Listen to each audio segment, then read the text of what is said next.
In this video, I will be showing you how to reset and restore your passwords. Firstly, tap on the logo for the password you'd like to reset or restore and draw your doodle for that password group. You'll be taken to this page which shows you your account details including your current password. If you go back and tap the three dots, you'll be given this list of options. Tap Reset Forgettable to change your password. Here you can choose your password length. Press Confirm and then draw your doodle again to generate your new password.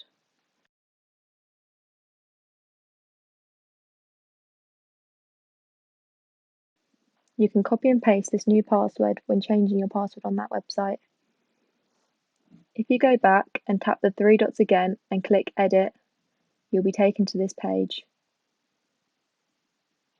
Tap here to take you to your password settings. Here you'll be given the option to restore your passwords to recover ones you have used previously. Tap on the date for the required password, then draw your doodle again to retrieve this password.